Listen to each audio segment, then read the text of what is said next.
Boa noite, minha gente. Tudo bom? Jorge, que é nosso brother, que tem uma história para contar dessa região, desse local. Eu nem sabia disso. A gente está no novo local, um local que na verdade é uma escola também. E é um local que vai fazer parte da vida de muita gente. E nós, no seu aprendizado, eu espero que a partir de hoje também faça parte na vida da gente, como igreja. Gente, a gente inicia o ano falando sobre o período da Epifania e a gente já está entrando na Quaresma, mas a gente tomou emprestado esse nome Epifania. Eu vou explicar para vocês o que significa Epifania, para trabalhar um pouquinho do que a gente já vem estudando, do que a gente já vem caminhando desde o começo do ano. A gente está com uma série chamada Epifania, onde a gente vai falar sobre... onde a gente falou sobre a epifania da comunidade. Vamos falar hoje sobre a epifania da comunidade, mas a gente falou sobre a epifania da reconciliação, epifania da provisão. E se você quer ficar mais por dentro, vai ter lá no nosso podcast as mensagens, então você consegue pegar todo na ordem. E quando a gente vai parar para ver o que é epifania, primeiro a gente tem que saber o que é epifania. Saber o que significa. Alguém aqui não sabe o significado de epifania, da palavra epifania. Acho que a maioria talvez até vai dizer que não sabe. E é normal. A gente não tem obrigação de saber de fato, né? A epifania vem da palavra grega painein, que significa fazer aparecer ou trazer à luz, ou seja, é a manifestação e a aparição associada à revelação de Cristo ao mundo. Ou seja, esse período do começo do ano, o calendário cristão vai falar justamente, é o período da Epifania. Então, algumas comunidades cristãs começam falando sobre Epifania, depois vai para a Quaresma. Mas a Epifania ela vai falar justamente sobre essas manifestações de Cristo. Só que Cristo está se manifestando o tempo todo, e a gente sabe disso. Só que nesse período da Epifania, a gente vai trabalhar através de 3 movimentos de manifestação.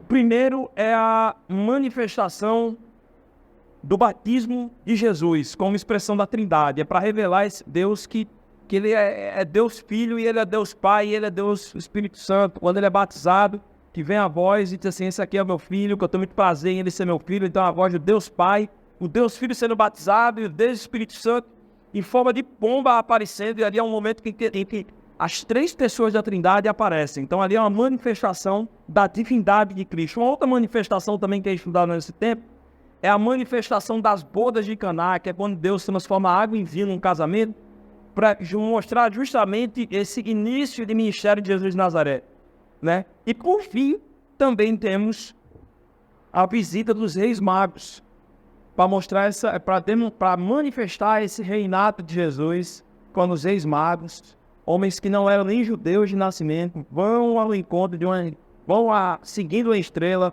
como um movimento de uma profecia que viria o rei, que iria transformar o mundo, queria mudar o mundo. E esse rei era Jesus, e ele era o menino de Jesus, e eles trazem os presentes, ouro, incenso e mirra, né? É um período, a Epifania é um período em que a gente, ao relembrar dessas manifestações, a gente pode meditar na manifestação de Jesus na nossa vida e através da nossa vida. Ou seja, a Epifania é a estrela que aponta para o futuro rei, é a voz que aponta para Jesus como filho amado, e a água transformada em vinho que aponta para o seu poder miraculoso. E aí eu estava pensando sobre isso, e recentemente, eu não sei se vocês pararam para notar, que saiu uma pesquisa recente do Censo de 2022, onde foi divulgado que no Brasil há mais templos religiosos do que hospitais e escolas.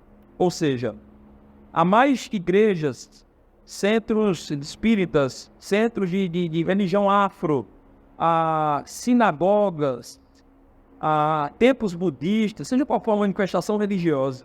No Brasil há mais disso do que escolas e hospitais. Em primeiro lugar ficam isso, e em segundo lugar fica comércio, se eu não me engano. Ou seja, segundo os dados do censo, há 286 templos para cada 100 mil habitantes do Brasil. Então, se você imaginar um conjunto de 100 mil habitantes do Brasil, para esses 100 mil habitantes, tem 286 templos religiosos. Dentro dessa pesquisa, eu gostaria de relembrar um texto que eu tenho lido nessas últimas semanas de um teólogo cristão católico e ele é espanhol, chamado Cassiano Florestan, que em seu livro Teologia Prática, Teoria e Praxis da Ação Pastoral, ele defende que para ele existe uma diferença entre prática e praxis. Ou seja, quando a gente está estudando, a gente lembra assim, teoria e prática, teoria e praxis. Teoria e praxis é a mesma coisa que teoria e prática, no senso comum. Mas para esse teólogo, prática e praxis têm diferença. Então existe a teoria, existe a prática e existe a praxis. Então, para ele, o que significa prática? Prática é estar ligada a saber, a aceitar, a se conformar, a reproduzir repetidamente algo inalterado ou alterando o mínimo possível das coisas. Então, um exemplo que ele dá para prática, o que é prática? Escovar os dentes. Você escova o dente todo dia, pelo menos deveria escovar, mas você escova o dente todo dia para ficar limpo e é sempre aquele processo, né? O de cima, o de baixo, se você tem dentadura, você tira a chapa e por aí vai. Correto? Alguns vão, né? Miguel gostou. Alguns vão para como que é o nome lá? O fio dental, outros vão para palito de dente, outros até tem a mania de botar o palito de dente no cantinho aqui para manter a elegância. Enfim, para Cassiano Florestan, prática são coisas da vida. Mas praxis era um pouquinho diferente para ele, porque em praxis implica mudança social, compromisso militante, transformação de ser e de estruturas, atitude crítica. A ação humana, para ser considerada praxis, segundo Cassiano Florestan, ela deve possuir 4 características. Ela deve ser criadora, reflexiva, libertadora e radical. Ele usa como exemplo praxis, mais ou menos o que a Rosa Parks e o que o pastor Martin Luther King Jr. fizeram nos Estados Unidos na luta contra a desigualdade racial na década de 60. Eles ficaram insatisfeitos com a realidade que o povo preto americano, norte-americano, estadunidense sofria, e eles lutaram para que isso pudesse ser mudado. E isso reverbera até os dias de hoje. Então, para Cassiano Florestan, isso é praxis, por exemplo. Sendo assim, a gente começa a entender uma coisa, que quando a gente fala de Jesus de Nazaré e do evangelho dele, ela não deve ser resumida apenas a um conjunto de verdades a serem cridas. Jesus não veio simplesmente para dizer assim, eis que eu digo para vocês, façam isso, façam aquilo, não passa, não passa. Mas sim, um anúncio de uma nova realidade. E aí a gente vê um Jesus de Nazaré que está a fim de se relacionar com a gente. Não é apenas dizer assim, faça o que eu digo. Faça o que eu digo, faça o que eu faço e faça comigo. Mas aí eu olho para essa pesquisa do centro. 286 igrejas, 286 templos religiosos, para cada 100 mil habitantes. E olha a realidade do nosso país, que a gente vê nos jornais todos os dias. Será que essas comunidades estão sendo promotoras de praxis, de transformação, mostrando e anunciando um reino, uma mudança de realidade através de Cristo Jesus? Ou é outra coisa? Será que essa nova realidade está sendo anunciada dentro de Nidal, em torno dessas comunidades religiosas? Entendendo também que no período da Epifania, a gente lembra que Jesus de Nazaré nos conduz a uma vida de prática e de praxis. Eu queria convidar você para que a gente pudesse abrir ou acessar as suas Bíblias no livro de Atos, capítulo 11, versículo 19 a 26. Atos, capítulo 11, versículo 19 a 26. Se você não tem Bíblia, algum membro da nossa comunidade vai compartilhar uma Bíblia nesse momento para vocês. Então, queria convidar a membresia da nossa comunidade, se tiver aplicativo e Bíblia, compartilhar nesse momento. Para quem não tem, Atos capítulo 11, versículo 19 a 26.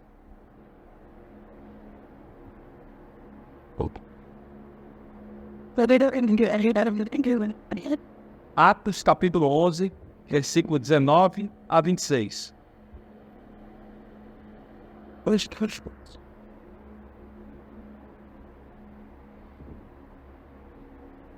Também. O texto vai dizer o seguinte, lá no versículo 19 do capítulo 11, Os que tinham sido dispersos por causa da perseguição desencadeada com a morte de Estevão, chegaram até a Fenícia, até o Chipre e até a Antioquia, anunciando a mensagem apenas aos judeus. Alguns deles, todavia, cipriotas e sirineus, foram a Antioquia e começaram a falar também aos gregos. Estavam contando-lhes as boas novas a respeito do Senhor Jesus. A mão do Senhor estava com eles e muitos creram e se converteram ao Senhor.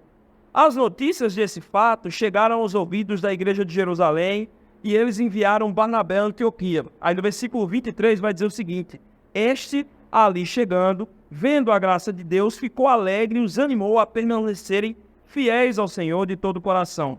Ele era um homem bom, cheio do Espírito Santo e de fé, e muitas pessoas foram acrescentadas ao Senhor. Então Barnabé foi a Tarso procurar Saulo, e quando o encontrou, levou também para Antioquia. Assim, durante um ano inteiro, Barnabé e Saulo se reuniram com a igreja e ensinaram a muitos. Em Antioquia, os discípulos foram pela primeira vez chamados cristãos. Gente, vamos orar, vamos parar por aqui, a gente ora e a gente começa a bate-papo. Deus, muito obrigado por esse encontro. Da minha boca só saia o que o Senhor quer e que o nosso coração e o nosso ouvido esteja atento a ouvir o que o Senhor tem a dizer para nós nesse encontro de hoje. Que essa comunidade, ao ver essa mensagem, ela possa se tornar sim, uma epifania da comunidade de verdade. É isso, gente. Pedimos. Amém. Chama o resto dele. Gente, quando a gente fala essa realidade aqui, e aí a primeira coisa que a gente tem que observar é que não foi de repente no começo da igreja que Jesus sobe aos céus e aí depois disso todo mundo ficou chamado de cristão. Isso não aconteceu, demorou um tempo. Tá certo? Demorou um tempo. E essa realidade que a gente acabou de ler é de uma igreja que fica numa cidade chamada Antioquia. Essa igreja ficava numa região chamada Frígia, que pertencia ao Império Romano, e onde hoje é mais ou menos o sul ali da atual Turquia. Essa região ela era uma região montanhosa e que, ao refletir sobre o contexto da época, possuía uma posição privilegiada quanto a alguma possível invasão inimiga, porque estava na parte de cima, né? Mas o seu acesso não era tão bom para se chegar nessa cidade, justamente pelo mesmo motivo. Ao mesmo tempo que estava num local alto e montanhoso, protegia de invasão inimiga, isso também dificultava o acesso de pessoas a essa cidade. Hoje, por exemplo, essa região tem sido um lugar onde muitos refugiados sírios têm se instalado a fim de fugir dos horrores da guerra síria, da guerra civil, já que essa região na Turquia fica bem pertinho da Síria. Essa cidade, no seu auge, ela chegou a ter 500 mil habitantes. E apenas uma igreja estava gerando um burburinho gigantesco com a cidade de 500 mil habitantes. Vejam lá, vamos lembrar da realidade do nosso país hoje. 286 igrejas para cada 100 mil habitantes fazem menos diferença do que uma igreja para 500 mil habitantes. Primeira curiosidade que a gente já começa a ver aí, interessante para a gente observar e trazer o tempo de lá de trás para esse tempo de hoje. Se uma igreja que não era tão grande estava gerando isso tudo em uma cidade de 500 mil habitantes, por que então que tantos tempos no nosso país não geram uma transformação que a gente tanto sonha e que a gente tanto espera? Para que a gente possa pensar um pouquinho sobre isso, eu queria trazer algumas coisas curiosas que a gente começa a ver e começa a entender por que a gente não vê tanto isso. O primeiro grupo, e aí eu queria dividir em 3 grupos, né? Essas comunidades, elas têm 3 características, geralmente. E que eu vou dar os termos daqui a pouco para vocês. Só que o problema é que esses 3 termos, esses 3 conceitos devem viver de maneira igualitária. Nenhuma tem que sobressair a outra. O primeiro conceito que eu quero guardar aqui para vocês lembrem, é ortodoxia. Ortodoxia nada mais é do que a busca pela doutrina correta.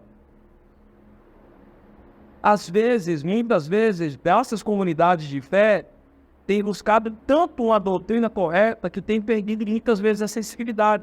buscar a doutrina correta, buscar dizer o que é, viver o que a Bíblia diz, é o que a gente deve fazer, de fato. Eu não estou dizendo aqui para que a gente negocie o que a Bíblia diz e com isso a gente viva do jeito que a gente bem entender a nossa vida. Mas às vezes a gente fica tão preocupado com o formato como a gente tem que ser igreja, com coisas que não são tão importantes, que a gente começa a perder a sensibilidade para com o outro. A gente começa a perder a sensibilidade para com as pessoas que estão ao nosso redor.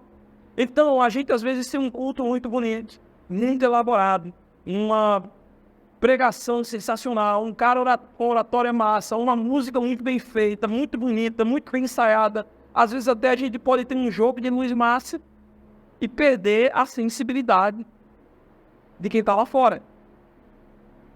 Perder a sensibilidade das dores do bairro. Perder a sensibilidade de por que estamos aqui. E o ambiente da igreja vira um ambiente que se retroalimenta, um ambiente que fica em si mesmada nas suas práticas, um ambiente que fica mais com a vontade de alimentar a sua estrutura e mostrar o quão grandes são, do que, na verdade, o quão Jesus é grande. Então, quando a gente vive a ortodoxia e a gente exagera nessa caminhada da ortodoxia, enfatiza mais a ortodoxia do que os dois outros pontos próximos que eu vou falar para vocês, a gente corre o risco de perder a sensibilidade. E para a gente não perder a sensibilidade, eu vou falar para o segundo ponto.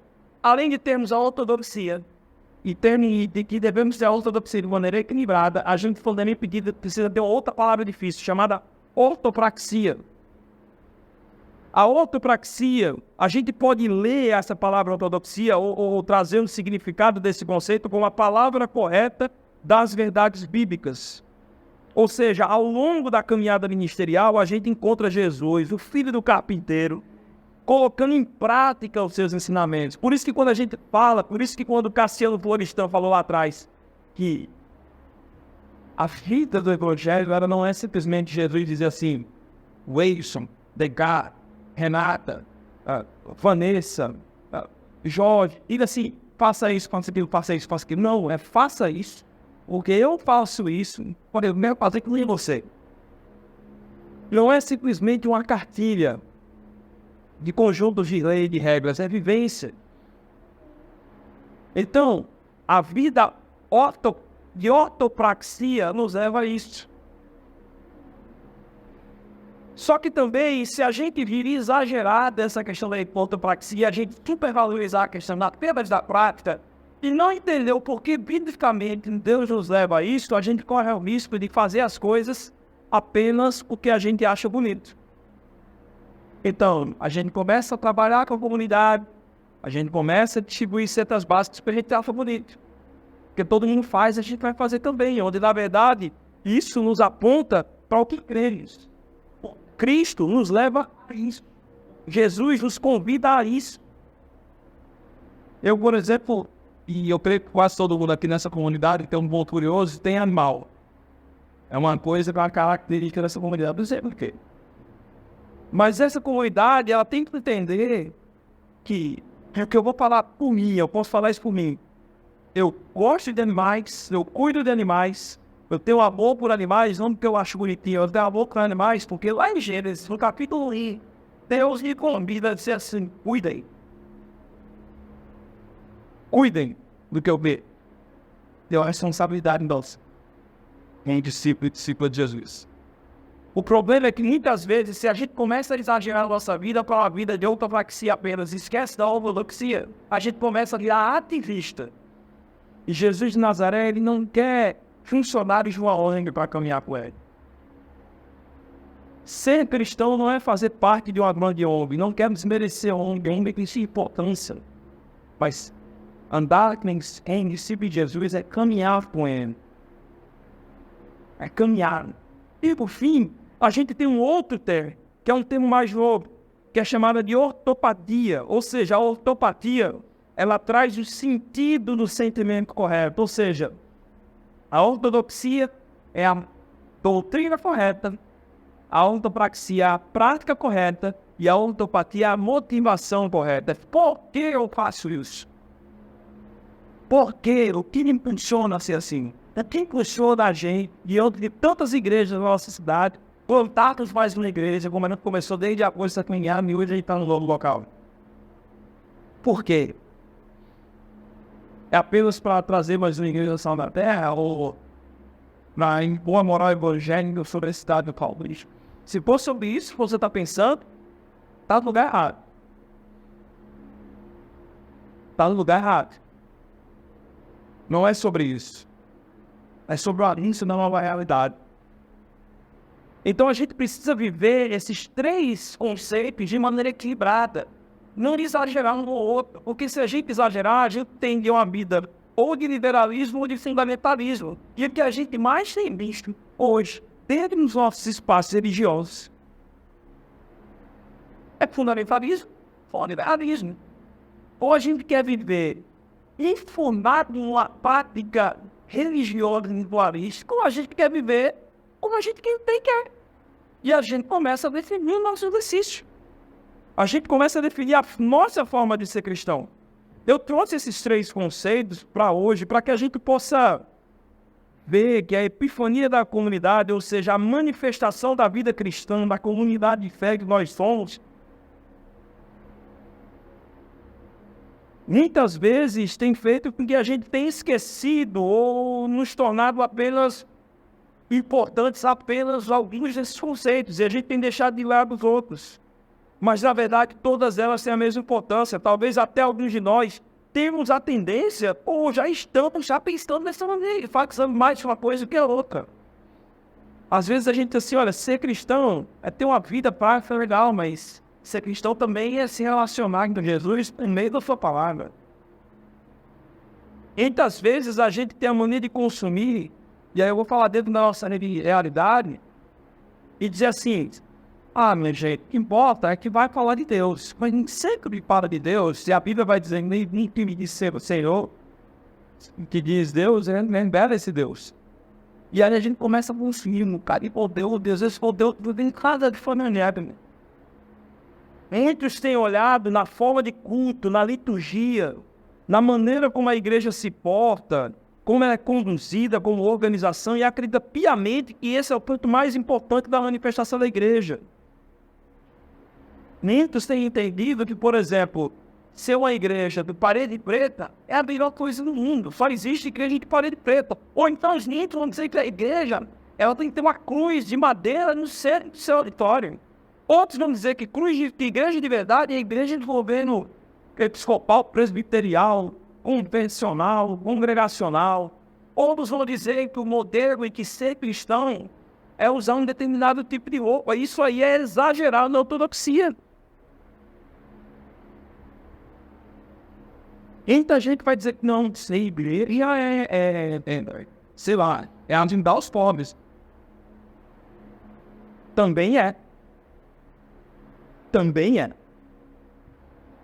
Ser igreja é ser zeloso com o culto, mas também ser igreja é ser zeloso com a prática. Tem cuidado com o órfão, com o pobre, com a miúva. Ter cuidado com o estrangeiro.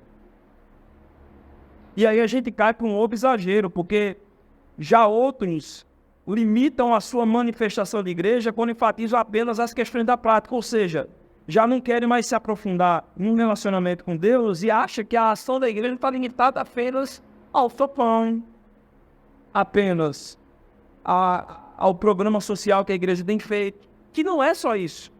É muito mais coisa essa igreja. Manifestação e epifania da comunidade é muito mais do que isso. Alguns até chegam num nível de exagero da ortopraxia, chegam até a dizer que a ortodoxia pode esfriar a igreja. Que muitos já não ouviram falar termos de tipo, tem que estudar, porque a letra mata. Usa o texto até bíblico errado, que a letra mata.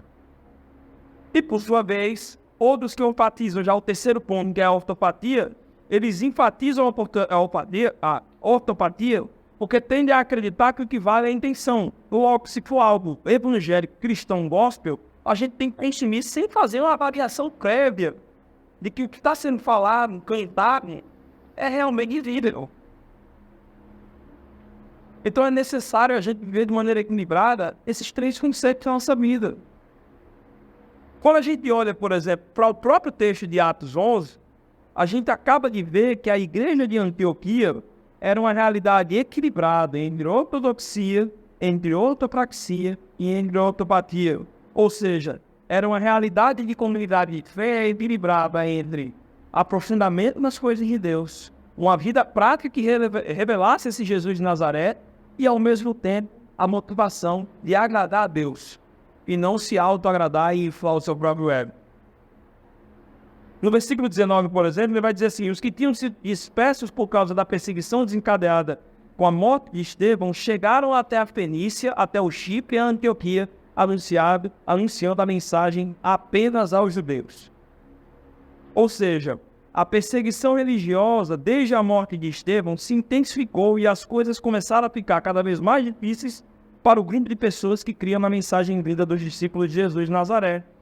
É importante a gente mencionar também que, quando Estevão morre, um pouquinho antes, que era um cristão do começo da igreja, um pregador, e ele morre apedrejado por ser cristão, Saulo, ou Paulo, Saulo era o nome de Paulo antes de se converter, ainda não era convertido. E, na verdade, antes dele se converter, ele era um perseguidor da igreja, chegando a envolver-se em execuções de seguidores de Jesus, inclusive a do próprio Estevão.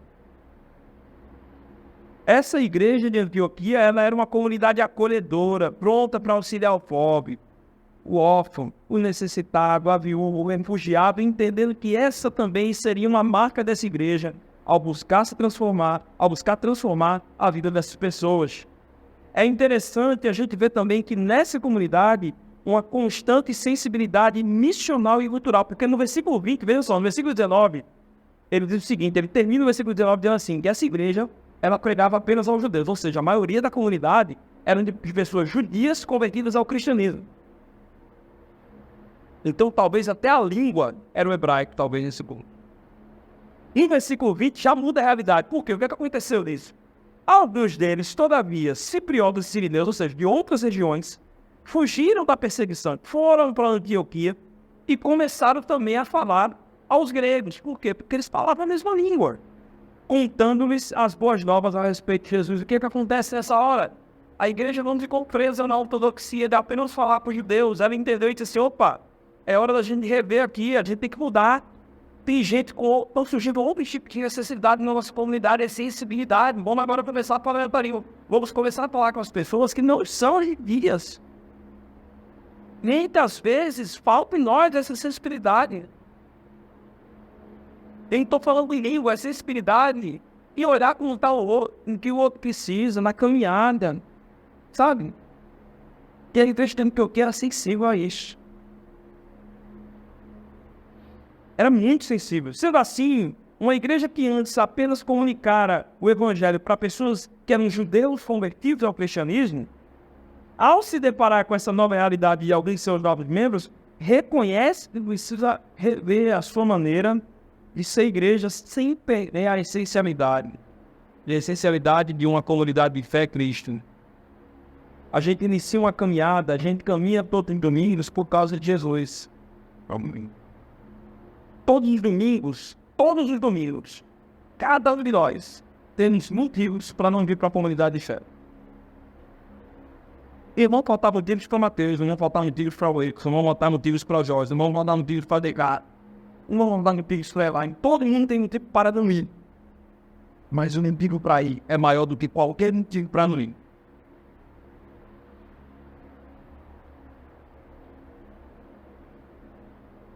Agora, a mensagem que era anunciada antes apenas aos judeus passa a ser algo para todos. Uma igreja voltada para todos. Uma igreja acolhedora que está em constante transformação, sensível à sua cidade, sensível às suas mudanças, sensível ao que o Espírito Santo está movendo a uma nova direção. E quando falamos em mudança na prática, sem perder a essência, a gente já volta para o versículo 20, que vai dizer o seguinte: a mão do Senhor estava com eles e muitos creram e se converteram ao Senhor. A comunidade da igreja de Antioquia é uma comunidade que nunca deixou de anunciar Jesus de Nazaré. Ela não olhou e disse assim, olha como a gente está fazendo bonitos. Olha como nós somos bons. Em nenhum momento teve coisa com você. Olha como somos bons. Somos muito bons. Nossa música é perfeita. Nossa membresia faz trabalho social incrível. vejam como nós fazemos, aprendam conosco. Estava lançando o livro aí de, como que é? Igreja de Antioquia, seja como tal. 5 passos, 7 passos, 3 passos para ser a igreja como nós vamos. Já pensou? Ele não estava se parando para fazer isso. Testemunho de vida na rotina, no dia a dia. Na maneira como encarava as suas tristezas e alegrias. A maneira também como lidavam com as pessoas, como se lidavam entre si, era um sinal prático de como Jesus se relacionar com a gente. Com isso, além da cidade de Antioquia ser influenciada pelos bons testemunhos dos irmãos e irmãs daquela cidade, agora outros irmãos e irmãs de outras cidades passaram a querer saber o que estava acontecendo lá. Porque aí no versículo 22 e 23 a gente vai ver o seguinte: notícias desse fato chegaram aos ouvidos da igreja de Jerusalém e eles enviaram Barnabé a Antioquia. Este, ali chegando e vendo a graça de Deus, ficou alegre e os animou a permanecerem fiéis ao Senhor de todo o coração. Gente, eu quero só uma vírgula aqui. Barnabé era um líder na época, da igreja da época. Então, logicamente, ele era como se fosse um líder regional. E aí, quando acontece essas coisas boas que estavam acontecendo em Antioquia, disseram assim: olha, Barnabé, tu que é o líder aqui regional desses filhos, tá cuidando dessa galera, tá acontecendo uma coisa muito legal. E ele foi lá para Antioquia e acabou conversando. E ele achou tão massa que ele disse assim: peraí, eu vou voltar agora. Vou para outra cidade falar o que está rolando lá. E dizer assim: galera, se esperem nessa turma de Antioquia. O bom exemplo dessa comunidade passa a inspirar outras comunidades e outras regiões. E a questão aqui, gente, não é um crescimento numérico da igreja, mas sim como essa igreja estava sendo vista e respeitada pela cidade ao qual estava.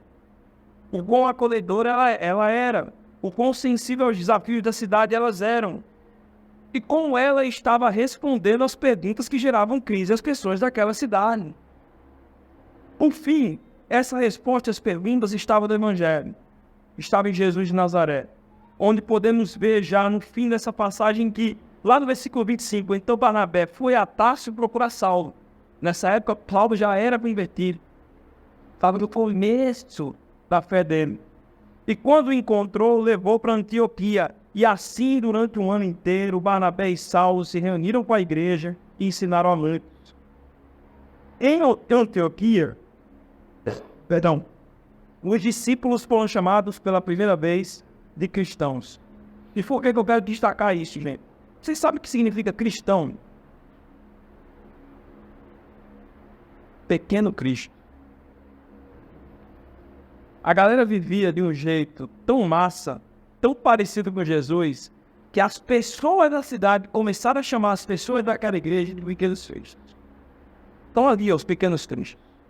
Eles viviam tão intensamente Jesus de Nazaré, eles se relacionavam, eles se permitiam que Jesus de Nazaré e a mensagem de Jesus de Nazaré, na verdade, as influenciasse, que a transformação era tão grande na sua região, na sua realidade, que ela chamava de pequenos cristos.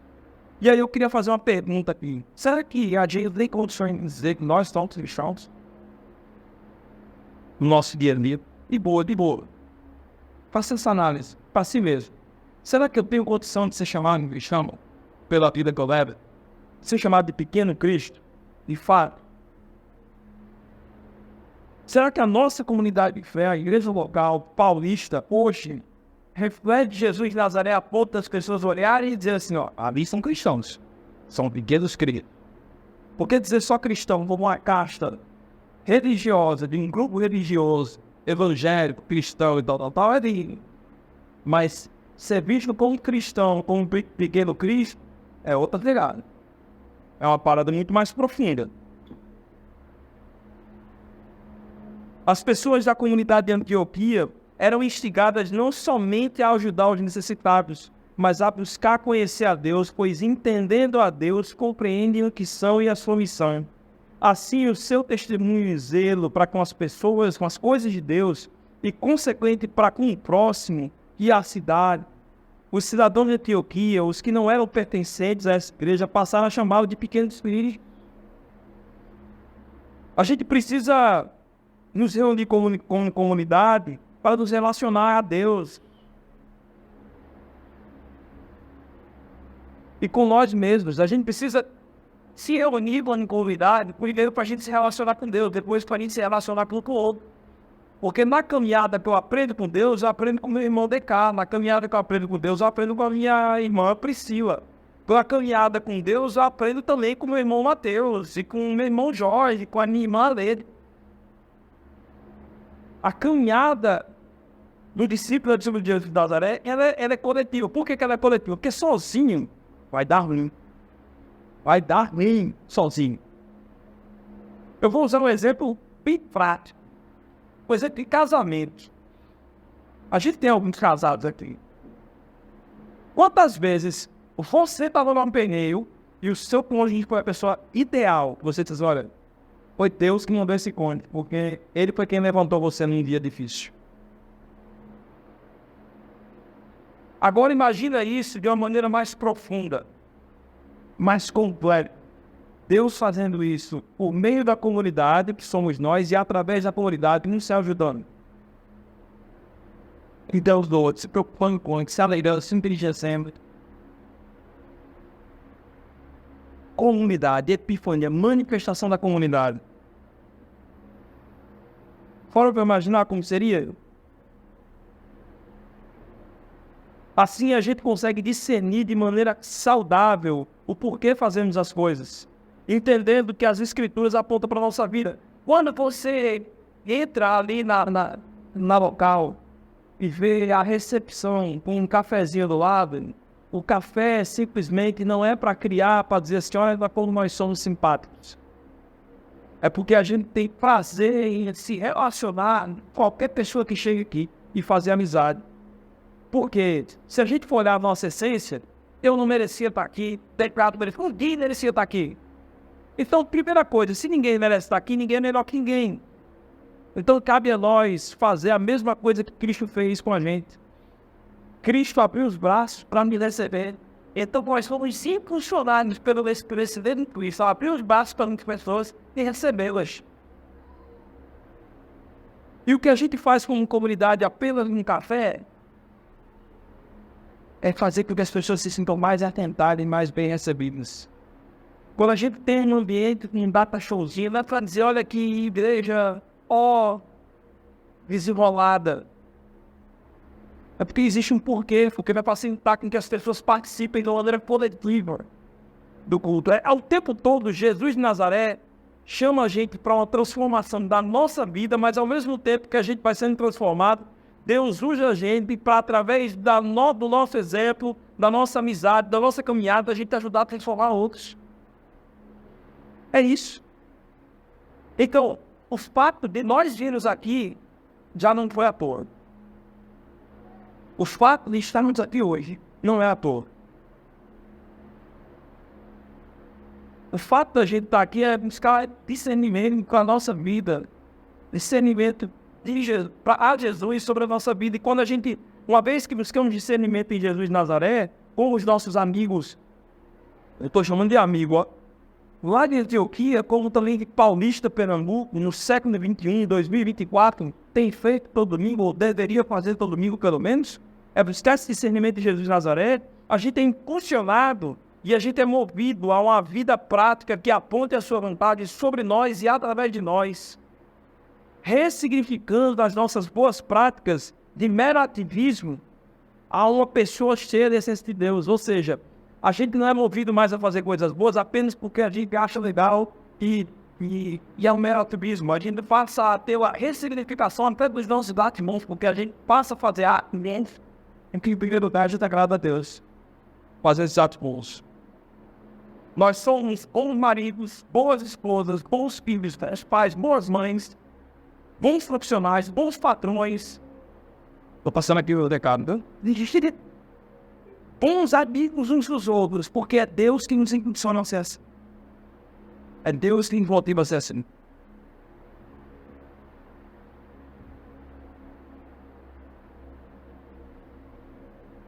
Buscando esse discernimento, a gente começa a compreender que a vida no coletivo, em comunidade, sendo dada a devida prioridade, apontada nas escrituras sagradas, e aí sim a gente tem a motivação correta para nos encontrar todos os inimigos.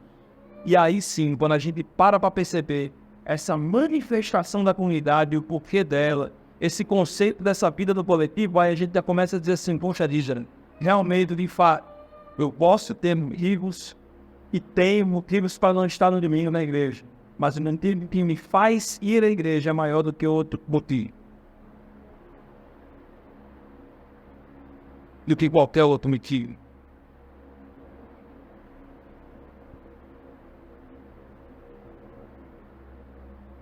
E por fim, eu queria encerrar esse bate-papo fazendo duas perguntas. A primeira pergunta que eu queria que você pensasse para si mesmo. O que falta para que faça essa pergunta para si mesmo. O que falta para que em mim, para ser essa comunidade, para ser essa pessoa que manifeste Jesus na vida de outras pessoas? Eu não estou dizendo para você virar um missionário, patrão, machoeiro. É virar um cristão. E discípulo de Jesus de Nazaré. Essa é a primeira pergunta que falta. E a segunda pergunta, o que falta para nós, uma igreja local, para sermos essa epifania da comunidade, essa manifestação da comunidade de Jesus de Nazaré? Para sermos de fato, e dizemos assim, somos cristãos, como comunidade, o que tem que faltar? É uma outra pergunta também que eu queria fazer para vocês, para que vocês pudessem sair daqui pensando sobre isso.